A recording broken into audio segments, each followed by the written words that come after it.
నమస్తే, welcome to think Andhra. నేను మీ ప్రియాంకారావు.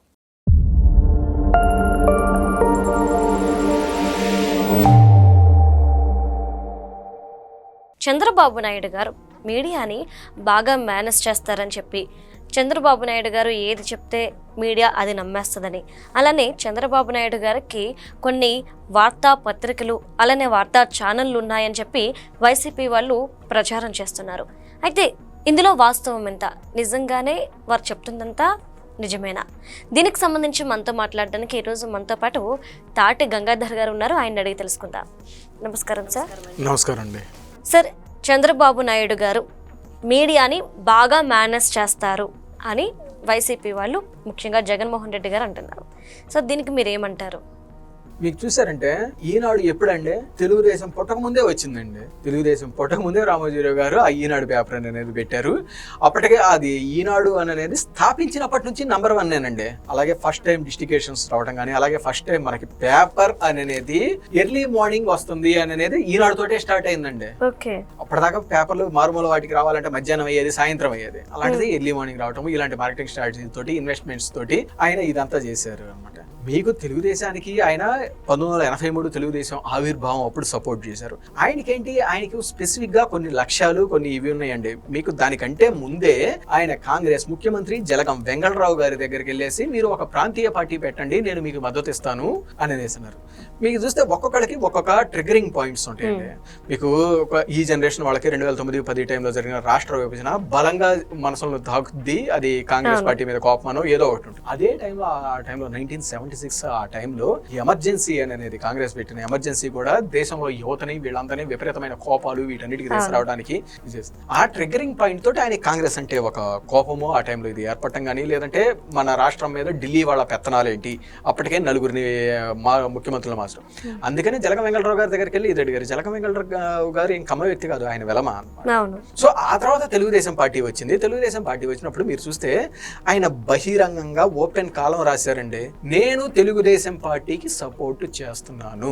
ఎందుకు సపోర్ట్ చేస్తున్నాను అంటే ఇది కారణం అని అనేసి ఆయన సంతకం చేసి మెయిన్ పేపర్ లో పబ్లిష్ చేశాడు. ఆయన దొంగతనంగా సపోర్ట్ చేయడం కానీ ఇదేమీ లేదు, ఓపెన్ గా చెప్పి చేశాడు అనమాట. ఆ తర్వాత ఎలక్షన్ అయిపోయి రిజల్ట్స్ వచ్చిన తర్వాత నుంచి తెలుగుదేశాన్ని విమర్శించడం కూడా ఆయన. ఏదైనా ప్రభుత్వం వేరు, ఇది వేరు. ప్రభుత్వం వచ్చిన కాడ నుంచి మేము మళ్ళీ ప్రతిపక్షమే అవుతాము అనేసి ఆ తర్వాత ఏ ఎలక్షన్స్ లో కూడా డైరెక్ట్ సపోర్ట్ చేయడం కానీ ఇదంతా కదా. అంత ఎందుకంటే రాజశేఖర రెడ్డి గారి పాదయాత్రకి హైయెస్ట్ కవరేజ్ ఇచ్చింది ఈనాడండి. మీకు ప్రతి డిస్టికేషన్ లో, ఆ రోజు డిస్టికేషన్ లో సెంటర్ స్ప్రెడ్ అని ఉంటుంది, ఆ 2 పేజీలు ఫుల్ లెంత్ ఇచ్చేవాళ్ళు, మళ్ళీ మెయిన్ లో వేసేవాళ్ళు అనమాట. ఆయన పాదయాత్ర ఫుల్ కవరేజ్ ఇచ్చింది. అలాగే మీకు ఆ తర్వాత 2009లో గెలిచిన తర్వాత కూడా నిన్ను రాజశేఖర నిన్ను మళ్ళీ మరోలేమురా అని అనేసి ఒక పెద్ద ఆర్టికల్ పెట్టేసి ఇదంతా ఇది చేసింది. అలాగే రాజశేఖర రెడ్డి గారు చనిపోయినప్పుడు కూడా చూస్తే దివికేకిన మహానేత అని అనేసి పెట్టారు, ఒక పెద్ద ఫోటో వేశారు. మీకు ఈ రోజు కూడా సాక్షి యూజ్ చేస్తుంటదండి ఆ ఫోటో. వాళ్ళు ఫస్ట్ అప్పుడు రాజశేఖర రెడ్డి గారు చనిపోయినప్పుడు ఒక ఫోటో వేశారు ఆ ఫ్రీ ఎడిషన్ లో. ఆ ఫోటో అంత బాగోదు అనమాట. ఇప్పుడు వాడే ఫోటో ఈనాడు దగ్గర నుంచి అండి వాళ్ళు తీసుకుంది. వాళ్ళ దగ్గర లేదు, సాక్షి దగ్గర అసలు రాజశేఖర రెడ్డి గారిది ఆ సైజు ఫోటో అది లేనే లేకపోతే ఈనాడు వారికి రిక్వెస్ట్ చేసి ఆ ఫైల్ తీసుకొని వాళ్ళు వాడుకుంటున్నారండి ఈనాడు దగ్గర నుంచి. సో అటు మంచి చేసినప్పుడు లేకపోతే ఏ సందర్భంలో ఎలా ఉండాలి అనే దాన్ని బట్టే ఇది కవరేజ్ కానీ ఇదంతా ఇవ్వడం జరిగింది. అంతేందుకండి మీకు చూస్తే అదే రామోజీరావు గారు 2004 ఎలక్షన్స్ రిజల్ట్స్ ఇంకొన్ని రోజులు ఉంది అనగా కులదీప్ నాయర్ అని అనేసి ఆయన రీసెంట్ గా చనిపోయారండి. ఆయన ఒక పెద్ద జర్నలిస్టు అండ్ ఆల్సో ఇందిరాగాంధీ గారు, లాల్ బహదూర్ గారు శాస్త్రి గారి మీద చాలా బుక్స్ రాశారు. అమిత్ షా గారు కూడా ఆయన ఇంటికి వెళ్ళేసి ఇది చూసుకునేంత ఇదనమాట. ఆయన ఒక సందర్భంలో చెప్పారనమాట, మీడియాకి లక్ష్మణరేఖ అని రామోజీరావు గారు ఒక ఆర్టికల్ రాశారు. ఆ సందర్భంలో వచ్చేసి ఏమని చెప్పారంటే 2004 రిజల్ట్స్ ఇంకొద్ది రోజులు ఉందనగా ఒక ఉదయాన్నే నాకు ఒక ఫ్రెండ్ నుంచి ఫోన్ వచ్చింది. ఫోన్ ఎత్తగానే ఐ నో ఇట్స్ కాంగ్రెస్ గెలవబోతుంది అని అనేసి నాకు తెలుసు, కానీ నా దేశ ప్రజలకి ఒక విదేశీ వనిత ప్రధాని అయ్యే దౌర్భాగ్యాన్ని కలిగించొద్దు. నా దేశ ప్రజలు అటువంటి మానసిక క్షోభ పట్టడానికి వీల్లేదు. నా దేశ త్రివిధ దళాధిపతులు ఒక విదేశీ వనితకి సెల్యూట్ చేయడం నేను చూడలేను. ప్లీజ్ డూ సంథింగ్ అని అనేసి అడిగాడు. ఆ అడిగిన వ్యక్తి ఎవరో కాదు, చెరుకూరి రామోజీరావు గారు అని అనేసి ఆయన చెప్పారు. మీరు చూడండి, ఆ రోజు ఆయన జలగం వెంగళరావు గారి దగ్గర ఏమని అడిగాడు, నా ఆంధ్రప్రదేశ్ ని నా ఆంధ్రులే పాలించాలి, నువ్వు వచ్చి పార్టీ పెట్టు, నువ్వు డిసిషన్స్ తీసుకో, ఇది తీసుకో. అంతేగాని ఢిల్లీ నుంచి ఒక సీల్డ్ కవర్ లో ఒక ముఖ్యమంత్రి పేరు పంపిస్తే వాళ్ళు వచ్చి రూల్ చేయడం కుదరదు. అలాగే కులదీప్ నాయర్ గారి దగ్గర ఏంటి, నా దేశాన్ని పరిపాలించే ప్రధాని నా దేశ వ్యక్తి ఉండాలి. పంజాబ్ కావచ్చు, హర్యానా కావచ్చు, లేకపోతే ఏ రాష్ట్రమైన కావచ్చు, కానీ విదేశీ వనిత కాకూడదు అని అనేసి. సోనియా గాంధీ విదేశీ వనిత కాకూడదు అని అనేది ఆయన నిర్దిష్టమైన అభిప్రాయాలు. ఈయనకి పర్టికులర్ రూల్స్ అండి. ఆయన క్యాష్ అది కాదు, ఇక్కడ నా ప్రాంతం వాళ్ళు, ఇక్కడ నా దేశం వాళ్ళు, ఇది నా రాష్ట్రభక్తి, ఇది నా దేశభక్తి.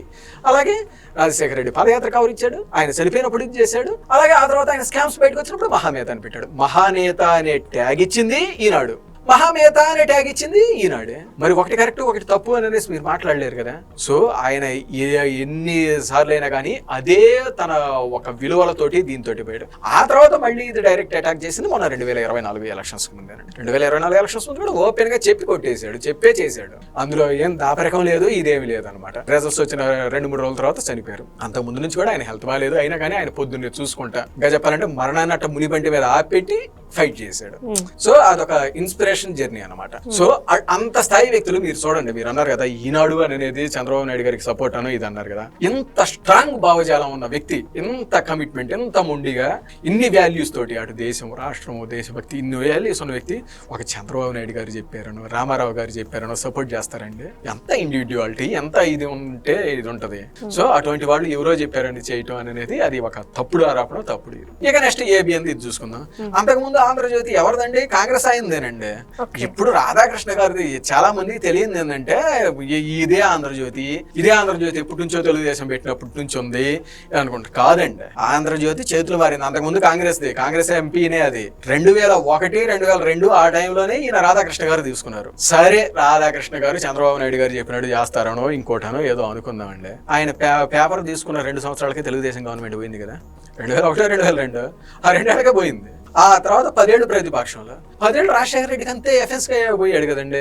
మరి కేవలం 2 సంవత్సరాలు ఏదో చంద్రబాబు నాయుడు గారు ఏదన్నా లబ్ధి చేకూరిస్తే దానికోసం 10 ఏళ్ళు ఎదురు పోరాడతారండి ఎవరికైనా బిజినెస్ ఇదంతా ఉంటది కదా. ఆ తర్వాత సరే 2014లో అధికారంలోకి వచ్చారు. 2014లో అధికారంలోకి వచ్చిన తర్వాత ఇటు ఆంధ్రలో చంద్రబాబు నాయుడు గారు వచ్చినా ఇక్కడ కేసీఆర్ తోటి పొద్దున్న లేసిన కాడి నుంచి సున్నమేగా ఈయన పొద్దున్న లేసిన కాడి నుంచి కూడా పెట్టుకున్నాడు 2014లో. సో అక్కడ ఏమి లేదు. మళ్ళీ 2019లోకి వచ్చేసరికి ఇక్కడ కేసీఆర్, ఇక్కడ జగన్మోహన్ రెడ్డి ఇద్దరితోటి సొన్నం, ఇద్దరితో యాడ్లు ఏమి ఇవ్వలేదు. మళ్ళీ ఇప్పుడు 2 ఏళ్ళు. ఈ మొత్తం మీద ఈ ఏబిఎన్ లేకపోతే ఆంధ్రజ్యోతి అనేది ఉన్నంత కాలంలో తెలుగుదేశం అనేది అధికారంలో ఉంది ఎన్నాళ్ళండి? ఉమ్మడి ఆంధ్రప్రదేశ్ లోనే 2 ఏళ్ళు. ఇప్పుడు వచ్చేసరికి ఏమో దీంట్లో వచ్చేసరికి ఇప్పుడు 2 ఏళ్ళు, మొన్న 4 ఏళ్ళు. ఈ మిగతా మొత్తం ప్రతిపక్షమే. మధ్యలో సగం 4 ఏళ్ళు కూడా తెలంగాణలో 8 ఏళ్ళు ప్రతిపక్షం. అసలు ఎవరైనా బిజినెస్ నార్మల్ వ్యక్తే కదా ఆయన, చాలా పెద్ద ఇది కాదనమాట ఆంధ్రజ్యోతి ఇది ఈనాడు లాగా. సో అటువంటి వ్యక్తి ఎన్ని సంవత్సరాలని ఎట్టని పోరాడతారండి? ఒక కమిట్మెంట్ ఇది లేకుండా కేవలం చంద్రబాబు నాయుడు గారు ఏదో చెప్పారండి, కేవలం 2 ఏళ్ళు దానికోసం ఇన్నేళ్ల పాటు ఫైట్ పొద్దుగోలు ప్రతిపక్షంలో ఫైట్ చేస్తానే ఉంటారు. చెప్పండి, ఎవరి లాభాలు ఎవరి ఇది వాళ్ళు చూసుకుంటా ఉంటారు కదా. ఏ రకంగా జస్టిఫై చేసుకోగలుగుతారండి దీన్ని? సో అతను జర్నలిస్ట్ దాని నుంచి వచ్చిన వ్యక్తి, అతనిది ఏంది నాది ఇది, నా స్టాండ్ ఇది. అతన్ని ఇంకోటి ఏంది చెప్పింది ఆయన మొన్న డైరెక్ట్ గా కూడా ఒకసారి చెప్పాడు, అది జగన్మోహన్ రెడ్డి గారు ఈయనతో రాజీ కుదుర్చుకుందాము ఇది అనేసి పిలిచారంట.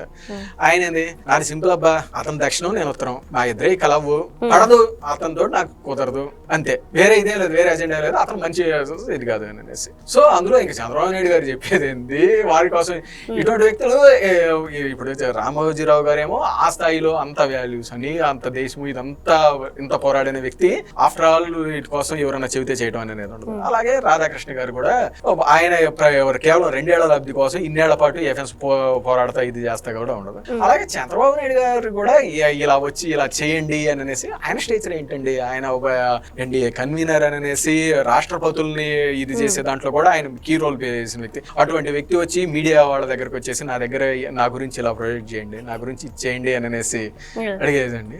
ఏంటంటే వీళ్ళు ఇలా చెప్పుకుంటా పోతా ఉంటారండి. ఇప్పుడు సరే వీళ్ళని ఇది అనుకున్నారు, మరి చంద్రబాబు చంద్రబాబు నాయుడు గారిని వచ్చేసరికి బిల్ గేట్స్ ఆ రకంగా మాట్లాడుతుంటారు చంద్రబాబు నాయుడు గారి గురించి, బిల్ క్లింటన్ కానీ, అలాగే మిగతా ఎవరైనా కానీ చంద్రబాబు నాయుడు గారి గురించి మాట్లాడే వాళ్ళు అందరూ చూడండి ఎంత టాప్ రేంజ్ వాళ్ళంతా మాట్లాడేవాళ్ళు, ఆ ట్రిపుల్ ఐటీ వాళ్ళు కానీ వాళ్ళందరూ ఎవరు మేనేజ్ చేయగలుగుతారండి? అసలు వాళ్ళ అపాయింట్మెంట్లు కూడా దొరకవు కదా. వాళ్ళందరూ ఏ విధంగా మాట్లాడుతున్నారు?